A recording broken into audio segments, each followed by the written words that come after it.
Life time achievement award দিব একজনকে। প্রথমবারের মতো নিউ ইয়র্কে অনুষ্ঠিত হতে যাচ্ছে আমেরিকান কারি অ্যাওয়ার্ড 2024। আগামী 17 নভেম্বর নিউ ইয়র্কের কুইন্সের টেরেস অন দ্য পার্কে অনুষ্ঠিত হবে এই অ্যাওয়ার্ডের উদ্বোধনী অনুষ্ঠান। 4 জুলাই বৃহস্পতিবার জামাইকাস্থ খলিল বিরানীতে আমেরিকান কারি অ্যাওয়ার্ডের পক্ষ থেকে মিট দ্য প্রেসের আয়োজন করা হয়।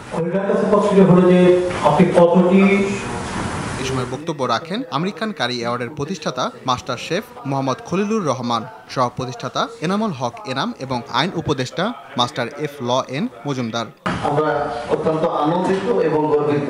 আপনারা জানেন প্রত্যেকটা কাজের সাথে যারা যুক্ত থাকবে, যারা অ্যাওয়ার্ডি হবেন বা যারা মূল্যায়ন পাবেন, তাদের জন্য একটা সুন্দর জুরি বোর্ড থাকা জরুরি হতে যাচ্ছে। আসলে আমেরিকান কারি অ্যাওয়ার্ড আয়োজনের পেছনে নিশ্চিতভাবে আমাদের একটি উদ্দেশ্য আছে। আমরা জানি খাবার হচ্ছে এমন একটি পণ্য যা একটি দেশের সংস্কৃতির সাথে ওতপ্রোতভাবে সম্পর্কিত।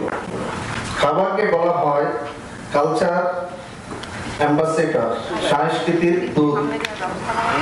আর তাই বেকার যারা আছে, এই পেশাতে যারা আসতে চায়, একটা সুন্দর অনুষ্ঠান আপনাদের মাধ্যমে এবং উপহার দিতে পারে, এটাই প্রত্যাশা থাকবে আজকের এই আনুষ্ঠানিক। আপনার সাংবাদিক বন্ধুরা আপনারা জানেন কিনা জানি না যে আপনাদের চোখে পড়ছে কিনা যে এখানে আমেরিকান কারি অ্যাওয়ার্ড এত বছর কেউ শুরু করে না, যেটা আমরা এটাতে লাইফ টাইম অ্যাচিভমেন্ট অ্যাওয়ার্ড দিব একজনকে। আমরা দিব রেস্টুরেন্ট অফ দ্য ইয়ার, একটা ভালো রেস্টুরেন্টকে আমরা অ্যাওয়ার্ড দেবো। Food supply chain management company হিসাবে একজনকে দেবো।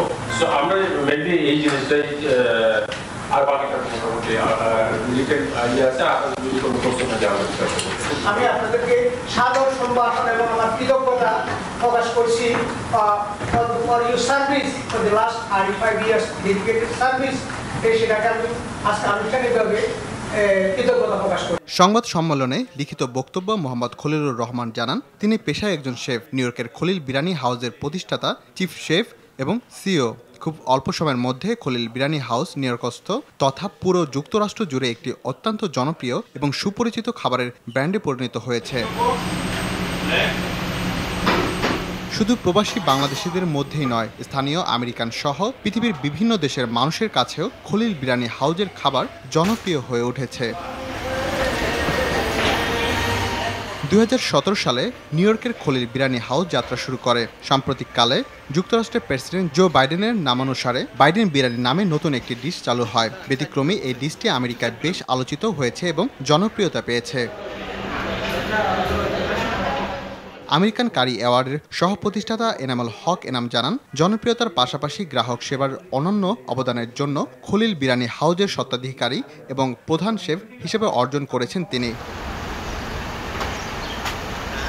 যুক্তরাষ্ট্র সরকারের অন্যতম সম্মানজনক পুরস্কার প্রেসিডেন্সিয়াল লাইফ টাইম অ্যাওয়ার্ড, পাশাপাশি 2022 সালে পেয়েছেন কালিনারি শিল্পের অস্কার হিসেবে খ্যাত ব্রিটিশ কারি অ্যাওয়ার্ড। যুক্তরাষ্ট্রের শেফরা যেমন এই প্রতিযোগিতায় অংশ নিতে পারবেন, তেমনি অংশ নিতে পারবেন বাংলাদেশ, ভারত, পাকিস্তান, ইতালি, ব্রিটেন সহ পৃথিবীর যে কোনো প্রান্তের শেফরা। রাকিব হাসান, RTV।